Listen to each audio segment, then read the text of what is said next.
You know, jeez, hanging out here. Good, because you have to an honest day's work.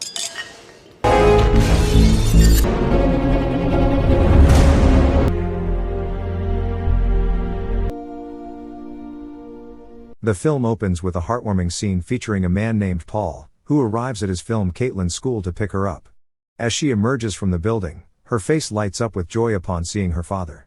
They engage in a light-hearted conversation on their way to the car, where Paul takes the opportunity to gently remind Caitlyn to concentrate on her studies, aware that she has been somewhat distracted recently. Caitlyn reassures him that she's managing well and then excitedly shares that 2 of her friends will be visiting later that evening. Eager to ensure they have a great time, Paul suggests they stop by the store to grab some snacks. Paul is not just any father, he is a successful businessman who has established a flourishing construction empire in Mobile, Alabama. His relentless dedication and hard work have earned him deep respect within the community. He shares a strong bond with 2 close friends, Danny and Kane, who have stood by him through life's ups and downs. Kane, the owner of a beloved local pub, is a reliable confidant for Paul. In fact, Paul has already made arrangements to celebrate Caitlyn's upcoming 16th birthday at Kane's pub, confident it will be the ideal venue for such a special occasion. After a demanding day at work, Paul returns home to his wife, Vanessa, who awaits him as they prepare for an important charity dinner that evening.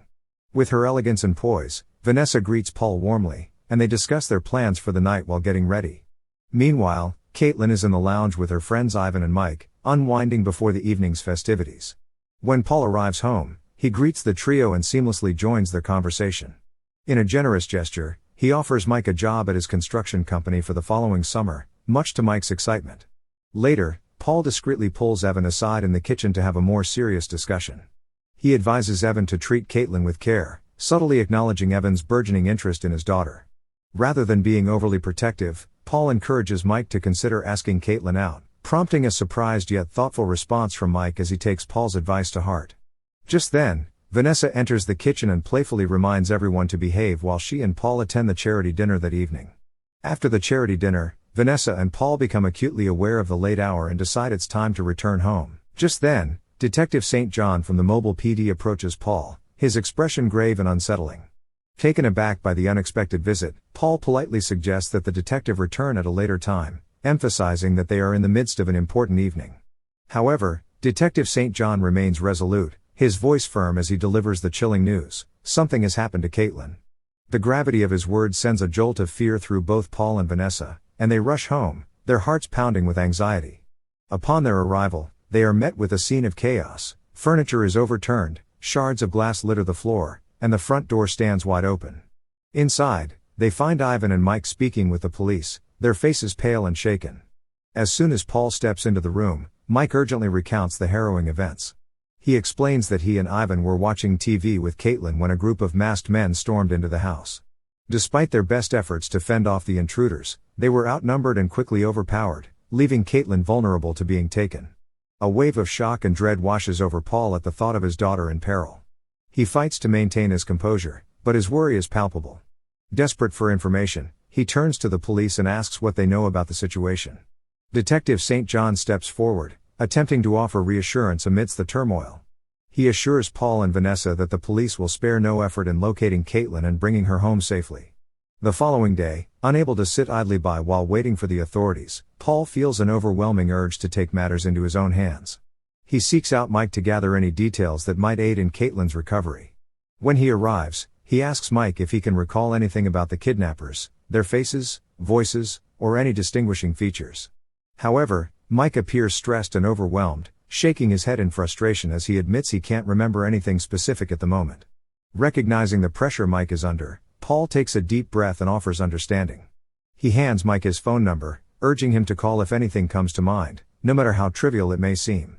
After meeting with Mike, Paul feels compelled to reach out to his close friends Danny and Kane to keep them informed about the dire situation. When he arrives at their place, he conveys the urgency of the events that have unfolded, his voice thick with concern as he shares every detail of the nightmare that has befallen his family. In a desperate bid to convey the urgency of his situation, Paul offers a staggering $200,000 in exchange for assistance during this harrowing time. Danny and Kane listen with rapt attention, but after a brief pause, they both shake their heads, resolutely refusing the money. They reassure Paul that their commitment to Caitlyn runs deeper than any financial incentive, They genuinely care about her well-being and are determined to do everything within their power to help find her, no compensation necessary. Their unwavering loyalty and friendship bring Paul a glimmer of solace amidst the chaos, reminding him that he is not alone in this fight. Yet, as days pass, Paul becomes increasingly convinced that Caitlyn's abduction is a long-awaited retaliation for the sins of his past. Distrustful of the police and their methods, he resolves to take matters into his own hands, launching an investigation rooted in his own history. He delves deep into his past, searching for any connections that might illuminate why this torment has resurfaced now. The following morning, a detective arrives with news that sends shockwaves through Paul's very being. They have found Caitlyn. For a fleeting moment, hope ignites within him, only to be extinguished as the detective delivers the heart-wrenching revelation. Caitlyn's body has been discovered in a storm drain. The news strikes Paul like a thunderbolt, shattering his heart and obliterating any remaining glimmer of hope. In the days that follow, Caitlyn's funeral becomes a somber gathering of family and friends who come together to mourn the loss of a vibrant young girl brimming with potential. Paul stands by her casket, engulfed in grief, feeling as though a vital part of himself has been irrevocably torn away. The weight of his daughter's absence bears down on him, leaving him grappling with an unbearable reality that seems insurmountable. After the funeral, Paul seeks counsel from his former mob boss, O'Connell, who strongly advises him to let the police manage the investigation. O'Connell reminds Paul that he was granted an exit from the mob life and should refrain from resorting to its methods again. It is revealed that Paul Maguire, alongside his close friends Kane and Danny, once navigated the treacherous waters of the Irish mob. They were deeply entrenched in a world of crime, always on the lookout for their next big score. One fateful night, they made a daring move to ambush a Russian mobster en route to deliver money to his superior. To their astonishment, they stumbled upon far more than they had anticipated. In addition to a Russian TT pistol, they escaped with a briefcase filled with cash, an amount beyond their wildest dreams. This unexpected windfall provided Paul with the means to leave behind his life of crime and embrace a legitimate future. However, their heist sparked a brutal conflict between their Irish crime family and the Russian mob, resulting in devastating consequences for both sides. Aware of the peril they had unleashed, Paul urged Kane and Danny to conceal the money until the turmoil subsided. Despite the ensuing chaos and loss of life, their strategy proved more effective than they could have imagined. 5 years after the robbery, the three friends finally reconvened to divide the spoils. Their reunion was fraught with tension, yet relief washed over them as they realized they had survived the violent fallout. Over the next 2 decades, Paul judiciously invested a share, cultivating a thriving construction empire that stood in stark contrast to his criminal past. During this transformative period, he married Vanessa, and together they forged a life that reflected their aspirations for a brighter future. The journey was fraught with challenges, but Paul's resolve to abandon his old ways for the sake of his family remained unwavering. In a moment of reflection, Paul and his friends, Kane and Danny, gathered to discuss the lingering possibility of retribution for their past misdeeds. Despite the palpable tension in the air, Paul dismissed their fears, reminding them that those events were long behind them and expressing skepticism that anyone would seek vengeance now.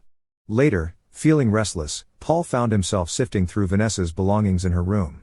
As he organized her papers, he stumbled upon an assignment she had been diligently working on for her class.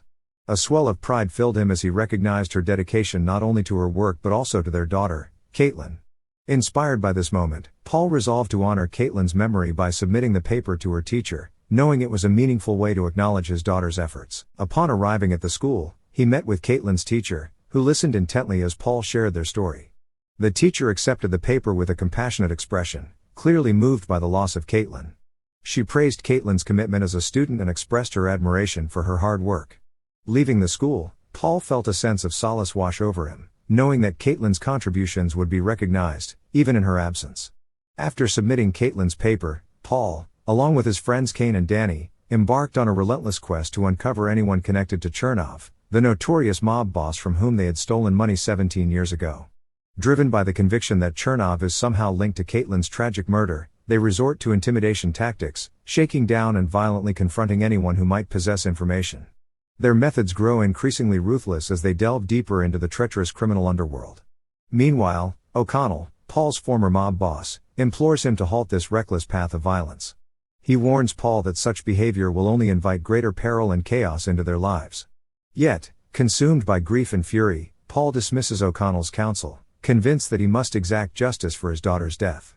Vanessa, who initially stood by her husband's quest for vengeance, begins to fear for the man he is becoming. She sees the darkness taking root in his eyes and worries that he is slipping back into the violent persona he once fought to escape. As Paul and his friends brutally execute some of Chernov's men and destroy their businesses, Chernov retaliates with swift vengeance. The first target of his wrath is Cain. When Russian mobsters invade Cain's pub, he hides in fear, hastily loading his gun while frantically calling Paul to warn him of the impending danger. Paul rushes toward the pub, desperately trying to reach Danny, but receives no response. In the meantime, Cain is captured by the Russians and taken hostage. Paul pursues their vehicle but is soon intercepted by the police. Detective Peter allows him to go but cautions him against further trouble. As Cain endures horrific torture at the hands of Chernov's men, they attempt to extract a confession about Caitlyn's murder, an act of revenge for the heist that shattered their lives. Chernov is enraged not only by Cain's accusations but also by the revelation that the Russian mobster killed during the robbery was his own brother. As the chaos unfolds, Paul grows increasingly suspicious of Danny, fearing he may have betrayed them. Now working for O'Connell and living a reckless lifestyle fueled by drugs and parties, Paul worries that Danny might have inadvertently revealed vital information while under the influence. In a moment of blind rage, Paul confronts Danny, accusing him of treachery. The argument escalates quickly, tempers flaring until Danny strikes Paul, pushing him over the edge. In a fit of uncontrollable fury, Paul retaliates and fatally stabs Danny with a knife. As he stands over Danny's lifeless body, a wave of regret crashes over him. He realizes the irrevocable nature of his actions, but it is too late to turn back. Meanwhile, in the aftermath of Cain's brutal death, Chernov arranges a meeting with O'Connell to address the escalating situation. He reveals Paul's pivotal role in igniting a gang war that has brought suffering to both sides.